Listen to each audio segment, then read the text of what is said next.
Genesis chapter 41. At the end of 2 full years, Pharaoh had a dream. There he was, standing by the river.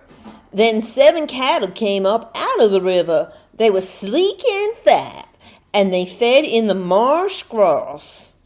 Then 7 other cattle came up after them out of the river, ugly and thin, and stood on by the other cattle on the brink of the river.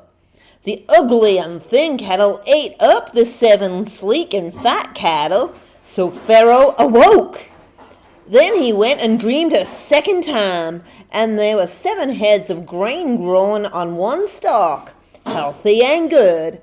After them 7 heads of grain sprang up that were thin and blasted with the east wind. The thin heads of grain swallowed up the 7 healthy full ears. Then Pharaoh awoke and realized it was a dream. In the morning, his spirit was troubled.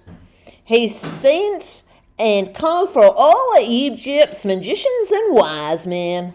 Pharaoh told them his dreams, but there was no one who could interpret them to Pharaoh. Then the chief cupbearer spoke to Pharaoh, saying, "I remember my faults today." Pharaoh was angry with his servants and put me into custody in the house of the captain of the guard and the chief baker. We dreamed a dream in one night, he and I. Each man dreamed according to the interpretation of his dream. There was with us a young man, a Hebrew, servant of the captain of the guard. And we told him, and he interpreted us our dreams. He interpreted to each man according to his dream. And he interpreted to us, so it happened. He restored me to my office, but they hanged him. Then Pharaoh sent and called Joseph, and they brought him up quickly out of the dungeon. He shaved himself, changed his clothing, and came before Pharaoh. Pharaoh said, "Joseph, I have had a dream, and there is no one who can interpret it. I have heard it said of you that you hear a dream and you can interpret it." Joseph answered Pharaoh, saying, In me, God will give Pharaoh an answer of peace. Pharaoh spoke to Joseph, "In my dream, I was standing on the riverbank when 7 cows, fat and sleek, came up out of the river. They grazed in the marsh grass. Then 7 other cattle came up after them, weak and very ugly and lean. I had never seen such ugliness in all the land of Egypt. The thin and ugly cattle came up the first and ate the first 7 fat cattle. And when they had eaten them up, it couldn't be known that they had eaten them, but they were still real ugly as at the beginning. So I awoke. In my dream, I saw the 7 heads of grain growing in one stalk, so full and good. Then 7 heads of grain withered, thin and blasted with the east wind, sprung up after them. The thin heads of grain swallowed up the 7 good heads of grain. I told this to the magicians, but there was no one who could explain it to me. Joseph said to Pharaoh, "The dreams of Pharaoh have a single meaning. What God is about to do, he has declared to Pharaoh. The 7 good cattle are 7 years, and the 7 good heads of grain are also 7 years. The dream is one. The 7 thin and ugly cattle that came up after them are 7 years, and also the 7 empty heads of grain blasted with the east wind. They will be 7 years of famine. That is the thing which I have spoke to Pharaoh. God has shown Pharaoh what he is about to do. See, 7 years of great plenty throughout all the land of Egypt are coming. After them, 7 years of famine will arise, and all the plenty will be forgotten, in the land of Egypt. The famine will consume the land, and the plenty will not be known in the land by reason of that famine which follows, for it will be very grievous. The dream was doubled to Pharaoh because the thing is established by God, and God will bring it to pass. Now therefore let Pharaoh look for a discreet and wise man, and set him over the land of Egypt. Let Pharaoh do this, and let him appoint overseers over the land, and take up the 5th part of the land of Egypt's produce in the 7 plenteous years. Let them gather all the food of these good years that come, and store grain under the hand of Pharaoh for food in the cities, and let them keep it. The food will be to supply the land against the 7 years of famine, which will be in the land of Egypt, so that the land will not perish through the famine. The thing was good in the eyes of Pharaoh, and in the eyes of all his servants. Pharaoh said to his servants, "Can we find such a one as this, a man in whom is the spirit of God?" Pharaoh said to Joseph, "Because God has shown you all of this, there is no one so discreet and wise as you. You will be over my house. All my people will be ruled according to your word. Only in the throne will I be greater than you." Pharaoh said to Joseph, "See, I have set you over all the land of Egypt." Pharaoh took off his signet ring from his hand and put it on Joseph's hand, and arrayed him in robes of fine linen, and put a gold chain about his neck. He made him ride in the 2nd chariot which he had. They cried before him, "Bow the knees, set him over the land of Egypt." Pharaoh had said to Joseph, "I am Pharaoh, without you no man will lift up his hand or his foot in the land of Egypt." Pharaoh called Joseph's name Zaphenath-paneah. He gave him Asenath, the daughter of Potiphar, priest of On, as a wife. Joseph went out over the land of Egypt.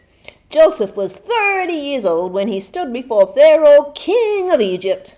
Joseph went out from the presence of Pharaoh and went throughout all the land of Egypt. In the 7 plenteous years, the earth produced abundantly. He gathered up all the food of the 7 years which were in the land of Egypt, and laid up food in the cities. He stored food in each city from the fields around that city. Joseph laid up grain as the sands of the sea, very much, until he stopped counting, for it was without number.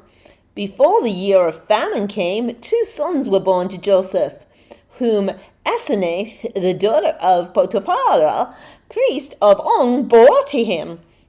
Joseph called the name of the firstborn Manasseh, for he said, "God has made me forget all my toil and all my father's house."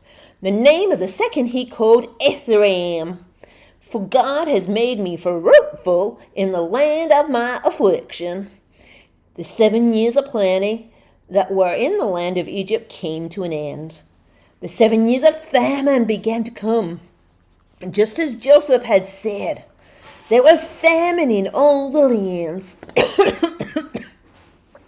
But in the land of Egypt there was bread. There was famine in the land, all the lands, but in the land of Egypt there was bread. When all the land of Egypt was famished, the people cried out to Pharaoh for bread, and Pharaoh said to all the Egyptians, "Y'all go to Joseph, y'all do what he tells y'all." The famine was over all the surface of the earth. Joseph opened all the storehouses and sold to the Egyptians. The famine was severe in the land of Egypt. All countries came into Egypt to Joseph to buy grain, because the famine was severe in all the earth. Well, thank you, Candy Lee, and thank you for the grits and that chicken. You cooked that fried chicken tonight just right. It was finger licking good. Genesis chapter 42. Now Jacob saw that there was grain in Egypt, and Jacob said to his sons, Why do you all look at one another? He said. Look, I've heard that there is grain in Egypt. Y'all go down there and buy some for us from there, so we may live and not die. Joseph's 10 brothers went down to buy grain from Egypt. But Jacob didn't send Benjamin, Joseph's brother, with his brothers, for he said, Lest perhaps harm happen to him. The 3 sons of Israel were among those who went to buy, for the famine was in the land of Canaan. Now Joseph was the governor over the land. It was he who sold to all the people of the land. And Joseph's brothers came and bowed themselves down to him with their faces to the earth. When Joseph saw his brothers, he recognized them, but made sure he was unrecognizable to them, and spoke roughly with them. He said to them, Where you all come from? They said, From the land of Canaan, to buy some food. Joseph recognized his brothers, but they didn't recognize him. Joseph remembered the dreams which he dreamed about them and all those years ago when he said to them, Y'all are spies. Y'all are come to see the vulnerable parts of our land. They said to him, No, my lord, but your servants have come to buy food. We are all one man's sons. We are honest men. Your servants are not spies. He said to them, No, but you all have come to see the vulnerable parts of our land.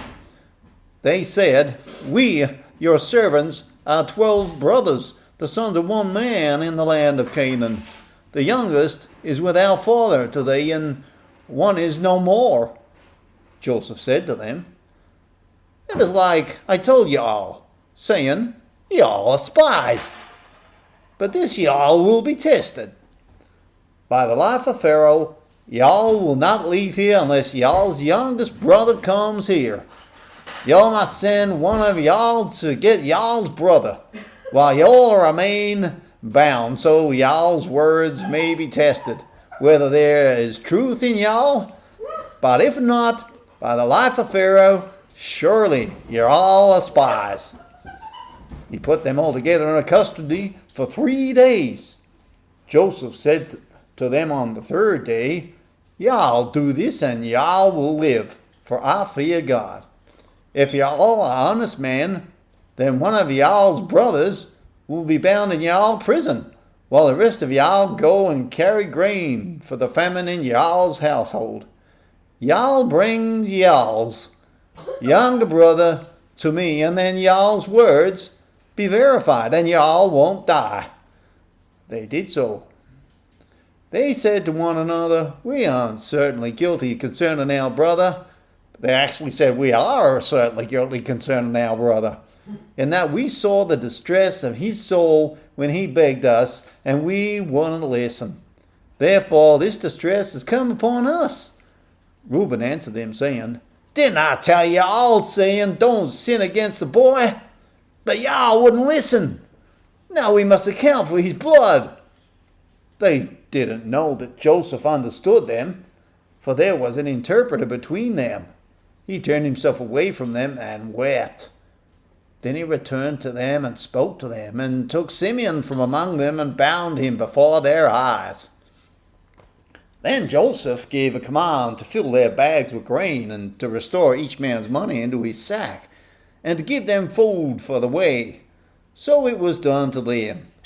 They loaded their donkeys with grain and departed from there. As one of them opened his sack to give his donkey food in the lodging place, he saw his money. There it was in the opening of his sack. He said to his brothers, My money is restored, look! It is in my sack. Their hearts failed them, and they turned trembling to one another, saying, What is that God has done to us? They came to Jacob their father to the land of Canaan and told him all that had happened to them, saying, The man, the Lord of the land, spoke roughly with us and took us for spies of the country. We said to him, We are honest men. We are no spies. We are 12 brothers, sons of our father. One is no more, and the youngest is today with our father in the land of Canaan. The man, the Lord of the land, said to us, By this I'll know that y'all are honest men. Leave one of y'all's brothers with me, and take grain for the famine of y'all's houses, and go y'all's way. Y'all must bring y'all's brother to me. Then I'll know that y'all are not spies and that y'all are honest men. So I'll deliver y'all's brother back to y'all, and y'all be allowed to trade in the land. As they emptied their sacks, they saw each man's bundle of money in his sack. When they and their father saw their bundles of money, they were afraid. Jacob, their father, said to them, Y'all have bereaved me of my children. Joseph is no more, Simeon is no more, and y'all want to take Benjamin away. All these things are against me. Reuben spoke to his father, saying, Kill my 2 sons, if I don't bring him to you. Entrust him to my care, and I will bring him to you again. He said, My son must not go down with y'all, for his brother is dead, and he is only left. If harm happens to him along the way in which y'all go, then y'all bring down my gray hairs with sorrow to Sheol. Genesis chapter 43. The famine was severe in the land. When they had eaten up the grain which they had bought from Egypt, their father said to them, Y'all go get and buy us all a little more food. Judah spoke to him, saying, The man warned us. He warned us, saying, Y'all will not see my face unless y'all's little brother is with y'all. If you send our brother with us, we'll go down and buy you some food. But if you don't send him, we won't go. For the man said to us, Y'all will not see my face unless y'all bring your little brother with y'all. Israel said, Why did y'all treat me so badly, telling the man that y'all had another brother? They said, The man questioned us about ourselves and our relatives, saying, Is y'all's father still alive? Have you all got another brother? We just answered his questions. Could we have known that he would say, Bring y'all's brother down? Judah said to Israel, his father, Send the boy with me, and we'll get up and go, and so that we may live and not die. We as well as you, and also our little ones. I'll be collateral for him. From my hand you will require him. If I don't bring him to you and set him before you, then let me bear the blame forever. For if I hadn't delayed, surely we would have returned a second time by now. The father Israel said to them, If it must be so, then you all do this. Y'all take from the choice fruits of the land in y'all's bags, and carry down a present for the man, a little balm, a little honey, spices of myrrh, nuts, and almonds. Y'all take double money in y'all's hand, and take back the money that was returned in the mouth of y'all's sacks. Perhaps it was an oversight. Y'all take y'all's brother also. Get up and return to the man. May God Almighty give y'all mercy before the man, and may he release y'all's other brother and Benjamin to y'all. And if I'm bereaved of my children, I am bereaved. So the man took the present, and they took double the money in their hand, and Benjamin also. They got up, went down to Egypt, and stood before Joseph. When Joseph saw Benjamin with them, he said to the steward of his house, Bring the man into the house and butcher an animal and prepare it, for these men will dine with me at noon." The man did as Joseph commanded, and the men brought the men to Joseph's house. The men were afraid because they were brought to Joseph's house. And they said, "It's because of the money that was returned in our sacks the first time that we are being brought in. He wants to seek occasion against us to attack us and seize us as slaves along with our donkeys." They came near to the steward of Joseph's house, and they spoke to him at the door of the house and said, "Oh, my lord, we came here for the first time to buy food. Then we came to the lodging place. We opened our sacks and saw each man's money was in the mouth of his sack, our money in full weight. We have brought it back in our hand. We have brought down other money in our hand to buy food. We don't know who put the money in our sacks." He said, "Peace be to y'all. Don't be y'all to be afraid. Y'all's God. And the God of y'all's father has given y'all treasure in all your sacks. I received y'all's money." Then he brought Simeon out to them. The man brought the men into Joseph's house and gave them water, and they washed their feet. He gave their donkeys fodder. They prepared a present for Joseph's coming at noon, for they heard that they should eat bread there. When Joseph came home, they brought him the present which was in their hand into the house and bowed themselves down to the earth before him. And he asked them of their welfare and said, "Is y'all's father well, the old man whom y'all spoke of? Is he yet alive?" They said, "Your servant, our father, is well. He is still alive." They bowed down humbly. He lifted up his eyes and saw Benjamin, his brother, and his mother's son, and said, "Is this y'all's youngest brother of whom y'all spoke to me?" He said, "God be gracious to you, my son." Then Joseph hurried out because his compassion was kindled over his brother, and he sought a place to weep. He entered into his room and he wept there. Then he washed his face and came out. He controlled himself and said, "Y'all serve the meal." They served him by himself, and them by themselves, and the Egyptians who ate with him by themselves, because the Egyptians don't eat with Hebrews, for that is an abomination to Egyptians.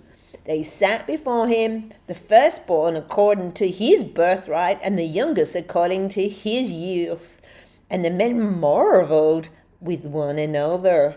He sent portions to them before him, but Benjamin's portion was 5 times as much as any of theirs. They drank and were merry with him. Matthew chapter 12. At that time, Jesus went through the grain fields on the Sabbath. His disciples were hungry and began to pick heads of grain and eat them. But the Pharisees, when they saw this, said to him, "Look, your disciples are doing what is unlawful to do on the Sabbath."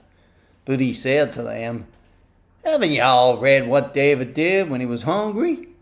He and his companions entered the house of God and ate the consecrated bread, which was not lawful for him or his companions to eat, but only for the priests.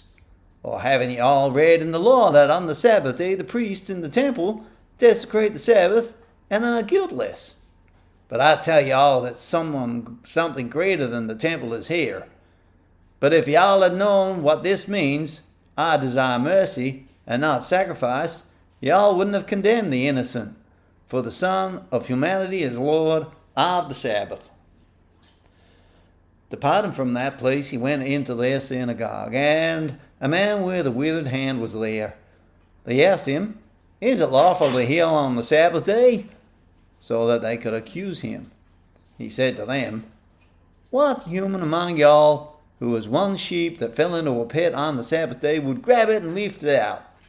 How much more valuable is a human than a sheep? Therefore it is lawful to do good on the Sabbath day." Then he told the man, "Stretch out your hand." He stretched it out, and it was completely restored, just like the other. But the Pharisees went out and conspired against him as to how they might destroy him. Aware of this, Jesus withdrew from there. A large crowd followed him, and he held all of them and warned them not to make him known. This was to fulfill what was spoken through Isaiah the prophet. "Here is my servant who I have chosen, my beloved, in whom my soul is well pleased. I will put my spirit on him. He will proclaim justice to the ethnic groups. He will not strive nor shout, nor will anyone hear his voice in the streets. A bruised reed he won't break, and a smoldering wick he won't snuff out, until he leads justice to victory. In his name the ethnic groups will hope." Then a demon-possessed man who was blind and mute was brought to him. Jesus healed him so that the blind and mute man could speak and see. All the crowds were amazed, saying, "Can this be the son of David?" But when the Pharisees heard this, they said, "This man does not cast out demons except by Beelzebub, the ruler of the demons." Knowing their thoughts, Jesus said to them, "Every empire divided against itself is brought to desolation, and every city or house divided against itself, it won't stand. If Satan casts out Satan, he is divided against himself. How then will this empire stand? If I cast out demons by Beelzebub, then by whom do y'all's children cast them out? So then, there will be y'all's judges. But if I cast out demons by the Spirit of God, then the empire of God has come upon y'all. Or how can anyone enter the house of the strong person and plunder their goods, unless they first bind that strong man? Then a person can plunder the house. Anyone who's not with me is against me, and anyone who doesn't gather with me scatters." Oh, goodness me. I've lost my place. I'll just find that down there a little bit longer. "Anyone who is not with me is against me, and anyone who doesn't gather with me scatters. Therefore, I tell y'all, every sin and blasphemy will be forgiven of humans, but the blasphemy against the Spirit will not be forgiven. Whoever speaks a word against the Son of Humanity will be forgiven, but whoever speaks against the Holy Spirit will not be forgiven, either in this age or in the age to come. Y'all must either make the tree beautiful and its fruit beautiful, or make the tree rotten and its fruit rotten. For a tree is known by its fruit. You brood of vipers, how can y'all, being evil, say anything good? From what fills your heart, the mouth speaks. The good human brings out their good treasure, what is good, and the evil human brings out their evil treasure, what is evil. I tell y'all that every idle word that humans speak, they will be given account of it on the day of judgment. For by your words you will be justified, and by your words you will be condemned." Then some of the scribes and Pharisees answered, "Teacher, we want to see a sign from you." But he answered them, "An evil and adulterous generation seeks after a sign, but no sign will be given except the sign of Jonah the prophet. For as Jonah was there 3 days and 3 nights in the belly of the giant fish, so the Son of Humanity will be 3 days and 3 nights in the heart of the earth. The men of Nineveh will stand up in judgment with this generation and will condemn it, for they repented of the preaching of Jonah. Now look, something greater than Jonah is here. The queen of the south will rise up in judgment of this generation and will condemn it, for she came from the ends of the earth to hear the wisdom of Solomon. And look, something greater than Solomon is here. When an unclean spirit is gone out of a human, it passes through waterless places seeking rest and doesn't find it. Then it says, 'I'll return to my house from which I came.' And when it has come back, it finds it empty, swept, and put in order. Then it goes and takes with it 7 other spirits more evil than itself, and they go in and dwell there. The final state of that human becomes worse than the first. This is why it will be. This is the way it will be for this evil generation." While he was still speaking to the crowds, his mother and his brothers stood outside, wanting to talk to him. Someone said to him, "Look, your mother and your brothers stand outside, wanting to talk to you." But he answered the one who spoke to him, "Who is my mother, and who are my brothers?" He stretched out his hand towards his disciples and said, "Look, my mother and my brothers. For whoever does the will of my Father, who is in heaven, is my brother and my sister and my mother." Well, that's goodbye for me. And goodbye from me.